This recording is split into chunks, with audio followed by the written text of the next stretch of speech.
Kalau kita melihat kepada keseluruhan senario ini, Prof menekankan tentang Datuk juga menekankan tentang ketegasan yang harus dilakukan oleh pihak kerajaan, terutamanya dalam menghadapi situasi ini.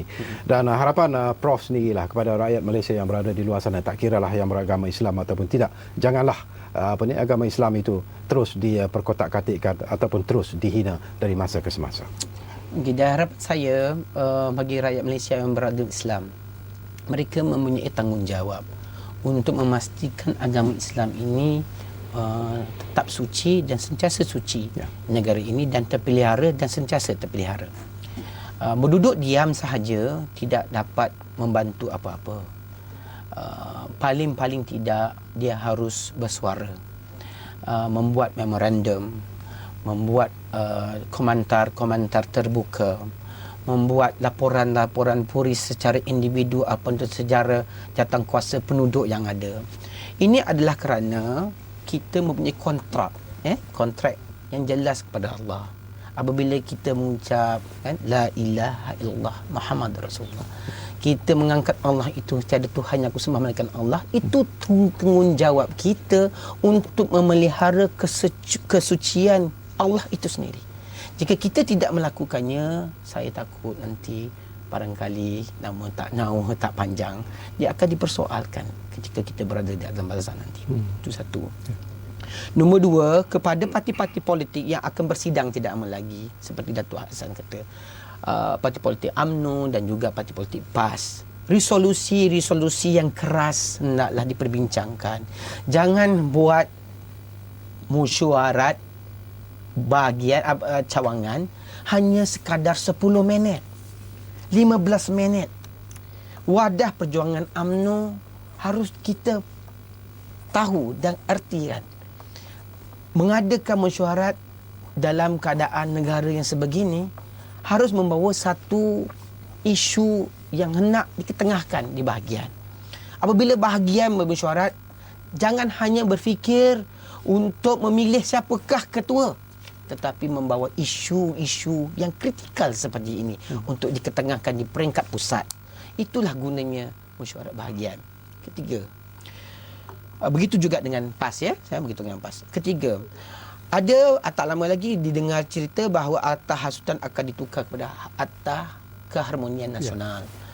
Hendaklah Akta Keharmonian Nasional ini menitik beratkan sebagaimana yang Datuk Seri Dr. Zahid Hamidi mengata, dia akan menekankan beberapa perkara besar, ya, perkara-perkara yang utama, ya, seperti agama, raja, Melayu dan bahasa Melayu negara ini. Begitu juga ia harus menekan kepada duta-duta yang berada di negara Malaysia, yang di negara Malaysia harus menghormati perlembagaan dan tutur cara negara tersebut.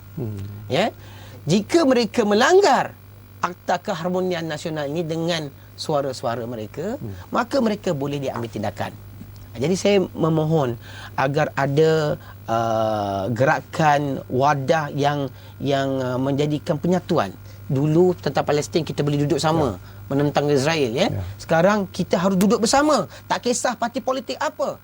Asalkan Islam mengucap 2 kalimah syahadah, kontrak kita kepada Allah, kita harus duduk bersama mempertahankannya. Okey, kepada Datuk Dr. Hassan sendiri, Jati, tindakan yang akan dilakukan oleh Jati.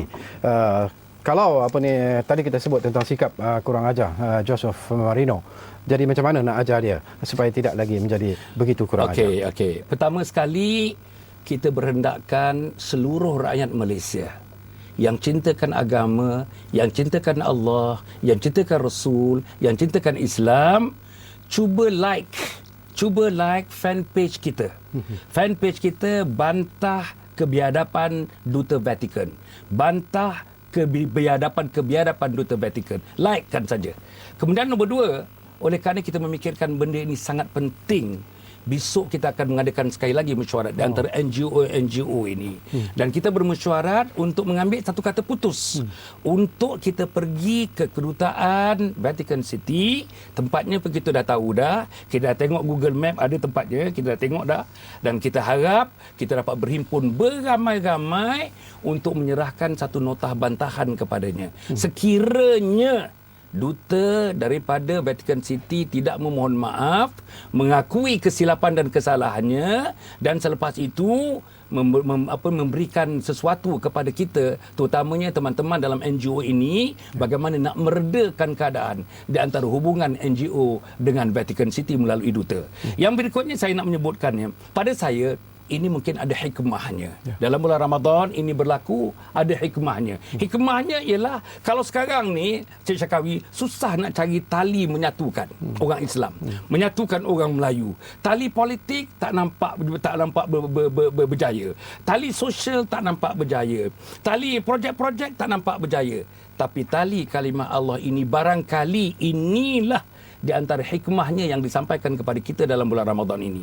Dan saya nak menyebutkan pada akhirnya, insya-Allah dengan semangat Ramadan, yang kita tahu Badal Al-Kubra berlaku dalam bulan Ramadan, 17 Ramadan tahun 2 Hijrah, di mana Allah Subhanahu Wa Taala membantu tentera Badar mendatangkan 1000 malaikat untuk membantunya. Membayangkan kalau tuan-tuan dan saya bersama-sama berjuang menegakkan agama Allah, insya-Allah inni mumiddukum bi alfin minal malaikati murdifin. Sesungguhnya aku akan membantu kamu dengan 1000 malaikat yang didatangkan berturut-turut. Marilah tuan-tuan, marilah puan-puan, seluruhnya mari kita bersatu, insya-Allah. Bukan nak pukul siapa-siapa, bukan nak rembat siapa-siapa, bukan nak maki siapa-siapa, tapi kita nak tidak lain dan tidak bukan untuk mengagungkan, meletakkan singgahsananya agama Allah Subhanahu Wa Taala. Terima kasih. Alhamdulillah. Menarik apa yang disuarakan oleh Datuk Dr. Hassan Ali.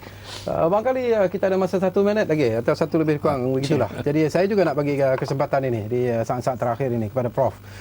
Kerana pertama kali muncul bersama kita di Hello Malaysia ini, menunjukkan satu prestasi yang cukup hebat sebenarnya. Jadi harapan Prof sendirilah daripada apa yang berlaku ini, daripada isu yang saya memohon ahli-ahli akademia, terutamanya ahli-ahli akademia muncul ke hadapan untuk menyatakan sesuatu.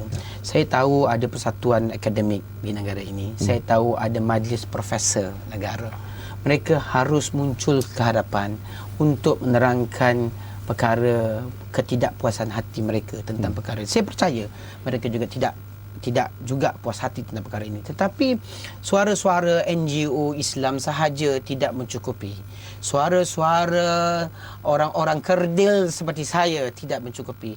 Suara-suara orang profesor di dalam majlis profesor negara. Jadi persatuan akademik, ahli-ahli akademik diperlukan bagi kita menerangkan kepada Joseph Marino bahawa negara ini negara Islam, negara ini ada perlembagaan dia, negara ini ada tata cara dan adat budaya dia. Kamu tidak suka, kamu boleh balik ke rumah kamu.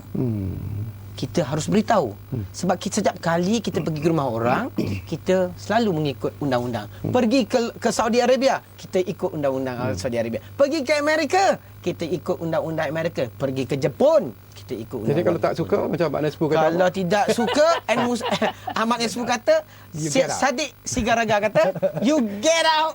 Okey, terima kasih banyak-banyak kepada Prof, dan terima kasih kepada Datuk Dr. Hassan Ali kerana sudi bersama kita. Menarik sebenarnya perbincangan ini. InsyaAllah mungkin kita akan panjang-panjangkan lagi di masa-masa yang ke depan, dan kita juga ingin melihat apakah yang berlaku selepas ini daripada kenyataan yang dibuat oleh Joseph Marino itu, apakah tindakan yang akan dilakukan oleh kerajaan dan sebagainya. Jadi kita mengharapkan sesuatu yang positif akan lahir.